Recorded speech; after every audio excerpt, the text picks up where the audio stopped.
Hi, this is Geeta Mishra. In this lecture, we will discuss on exploring the elements of primary and secondary evidence under Indian Evidence Act. Let's see what's primary evidence. Primary evidence means the documents itself produced for the inspection of the court. According to section 62 of Indian Evidence Act, primary evidence is considered to be the topmost class of evidence. Such evidence is an original document that needs to be submitted before the court for inspection. Moreover, it is admissible without any prior notice. Such evidence must be presented before the court before the secondary evidence. Moreover, secondary evidence can be presented only in the absence of primary evidence by explaining the reason for the absence of such evidence. Primary evidence, more commonly known as best evidence, is the best available substantiation of the existence of an object because it is the actual item. It differs from secondary evidence, which is a copy of or substitute for the original. If primary evidence is available to a party, that person must offer it as evidence. When, however, primary evidence is unavailable, for example, through loss or destruction, through no fault of the party, he or she may present a reliable substitute for it once its unavailability is sufficiently established.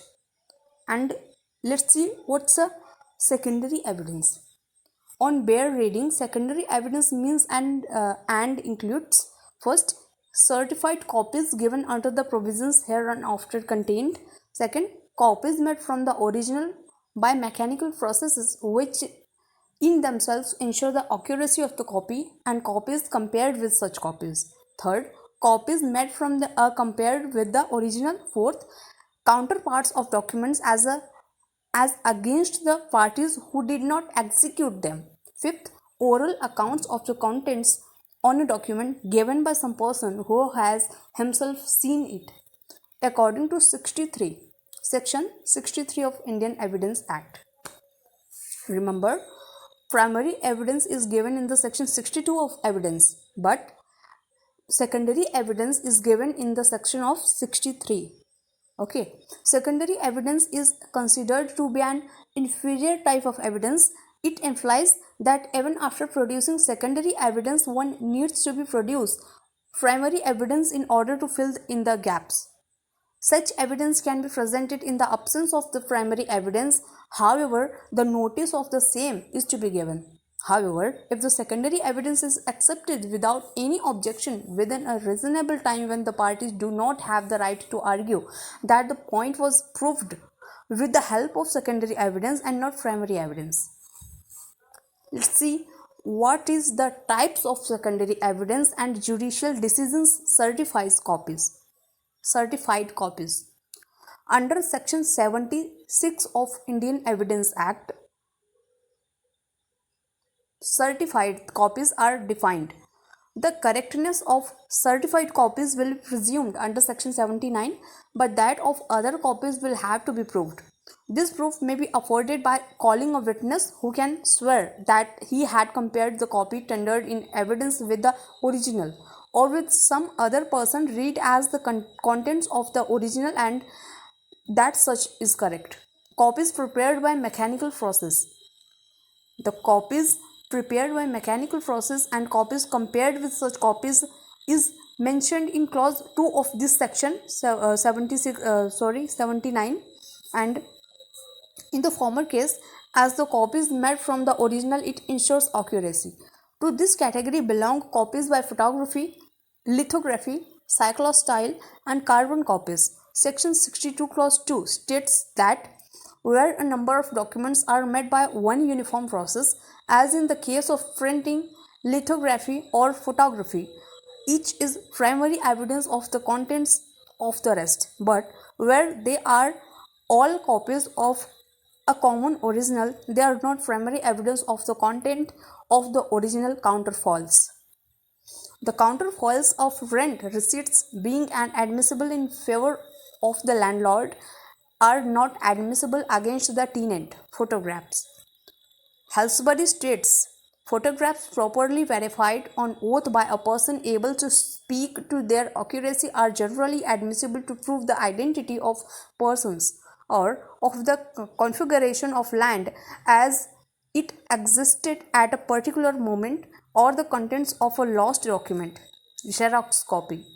A Xerox copy of the forensic report sent by FSL after certifying the same as true copy was held to be admissible in evidence as officer of the FSL had no interest in concocting report against the accused. Photostat copy. A photostat copy of a letter is a piece of secondary evidence and it can be admitted in case of original is proved to have been lost or not immediately available. For given reason, it is not conclusive proof in itself of the truthfulness of the contents contained therein. Photostat copies of documents should be accepted in evidence after examining the original records, as the genuineness of a document was a fundamental question. The witness can be shown and questioned as regards the Xerox copy of the document on records, and the same will not amount to admission of the said document in evidence. If the witness admits the signature thereon, an objection can be raised at that time before the court that the document, being a copy, could not be exhibited. In the case where the photostat copy of the original was produced and there was no proof of its accuracy or of its having been compared with or its being true reproduction of the original, it was held that the photostat copy cannot be considered as secondary evidence, as necessary foundation for its reception was not laid. A photostat copy of a document is not admissible as secondary evidence unless proved to be genuine or the signatory accepts his signature. Let's talk about carbon copy. A carbon copy of a signature is a piece of secondary evidence within the meaning of section 63 clause 2 of this act. Being a copy made by a mechanical process which ensures its correctness in a claim petition, the original insurance policy was not filed by the owner of the vehicle. He did not object to the genesis of the printed copy of the policy giving particulars filed by the insurance company. He could not be allowed to raise objection that the same could not be read as evidence. Let's see what is typed copy. A typed copy of an alleged partition deed without alleging a typed copy of an alleged partition did without alleging that the document falls under one of the categories enumerated in section 63 of this act could not be held to be a secondary evidence.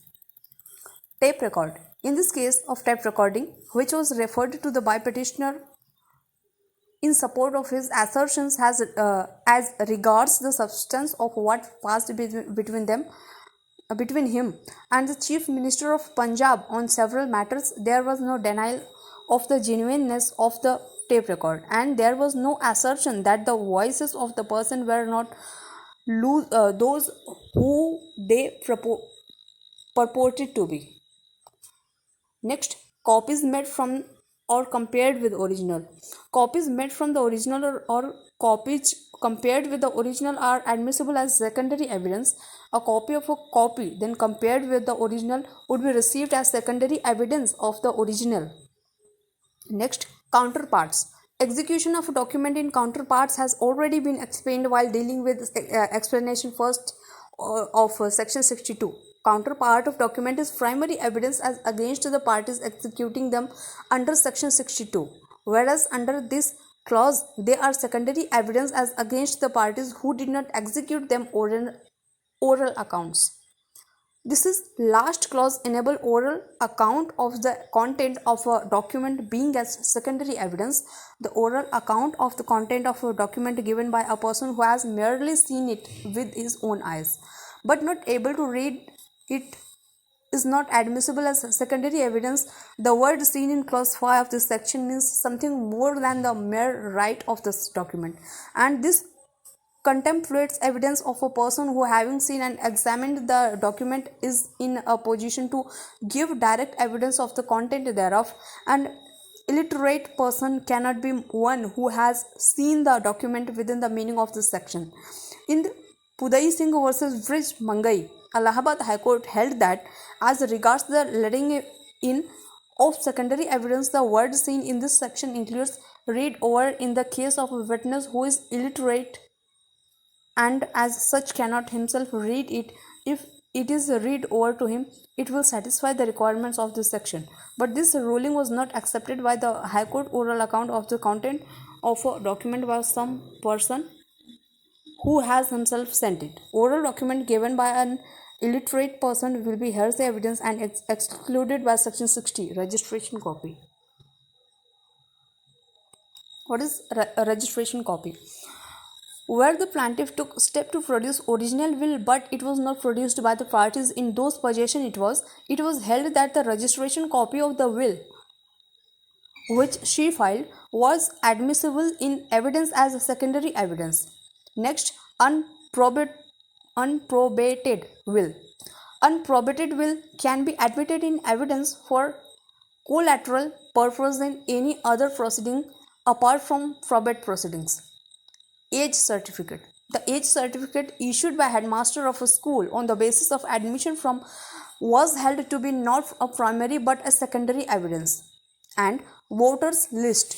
A voters list is not a primary evidence of date of birth but a secondary evidence which was held in Mustafa versus Khurshida. Newspaper report. A news item published in a newspaper is at best and second-hand secondary evidence. A fact has to be alleged and proved and then newspaper reports can be taken in support of it but not independently.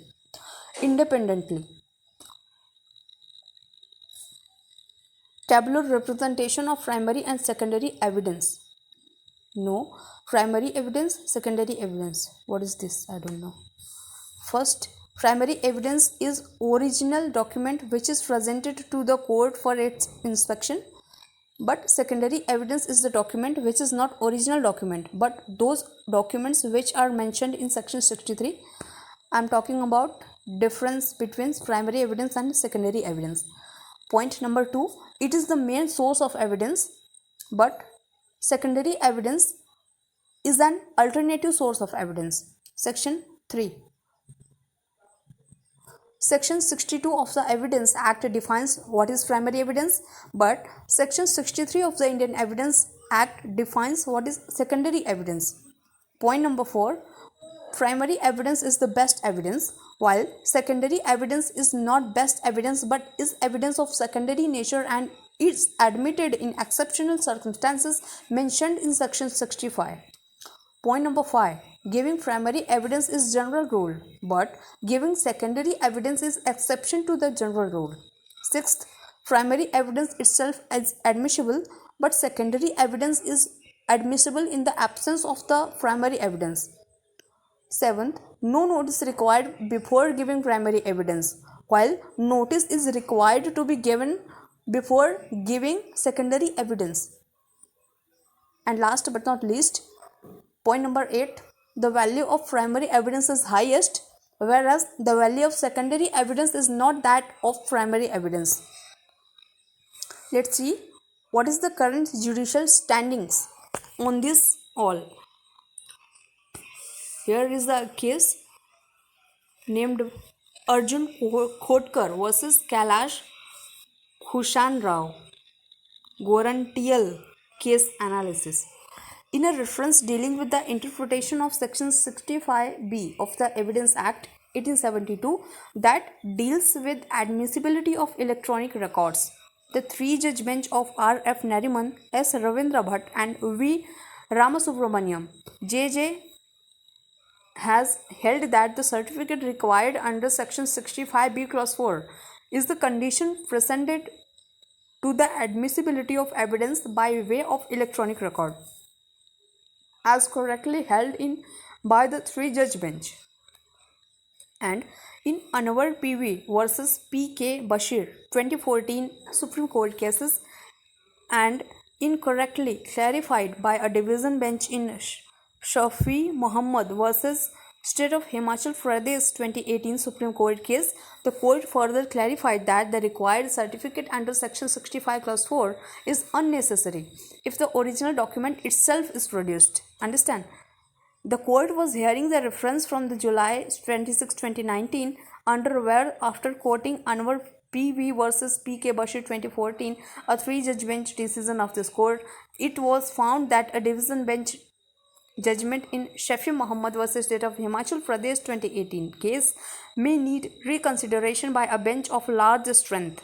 The division bench in the Shafi Muhammad judgment had clarified that the requirement of a certificate under Section 64B Clause 4, being procedural, can be relaxed by the court wherever the interest of justice so justifies, and one circumstances in which the interest of justice so justifies would be where the electronic device is produced by a party who is not in possession of such device, as a result of which such party would not be in position to secure the requisite certificate. This all over what we read in this lecture series. Evidence is an imperative part of every case, whether it is a criminal case or a civil suit, as it validates a fact. The facts can be used in evidence for deciding as well as proving the dispute's facts. Evidence attaches weight to the facts quoted as evidence. Thus, various types of evidence can be used for proving and disproving facts. Moreover, evidence helps in curving down the time dedicated to a particular case. Thus, it can be concluded that the evidence is for judicial behavior like the reasoning for logic.